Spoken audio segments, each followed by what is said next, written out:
আমি বললাম না এসব আমি খাই না। তোর এত বড় সাহস, তুই আমার গায়ে ধাক্কা মারিস? শালা ড্রাইভার! এই তুই এটা কি করলি? তোকে তো তোর সাহস দেখে তো আমি অবাক হয়ে যাচ্ছি।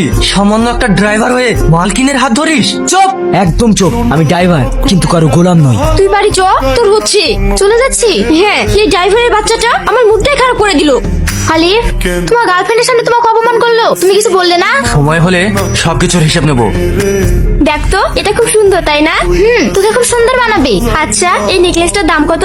2,50,000 ম্যাম। আচ্ছা ঠিক আছে, এই নেকলেসটা, এই কানেরটা আর এই আংটিটা প্যাক করে দিন। Driver, yes ma'am. ওই সামনের দোকান থেকে এক প্যাকেট সিগারেট আর একটা কোল্ড ড্রিঙ্কস নিয়ে এসো। সরি ম্যাডাম, আমি পারবো না। আপনার জিনিস আপনি গিয়ে নিয়ে আসুন।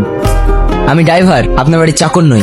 এই, একজন ড্রাইভার হয়ে তোমার তো দেখছি খুব অ্যাটিটিউড। তো ডিসকাস্টিং। হেই চল, হর্ষ তুই এখানে দাঁড়িয়ে থাকবি, আমরা আসছি। Okay madam. স্যার, হ্যাঁ বসুন, বলুন আপনার জন্য কি করতে পারি? স্যার আমাদের বাড়ির ড্রাইভার আমার কেনা কিছু জুয়েলারি চুরি করে নিয়ে পালিয়ে গেছে। বাড়ি কোথায়? রায়পুর। আচ্ছা ঠিক আছে, আমি দেখছি। স্যার, যত তাড়াতাড়ি সম্ভব এই চোরটাকে ধরে এনে শাস্তি দিন। আচ্ছা আপনি এখন যান। Okay sir.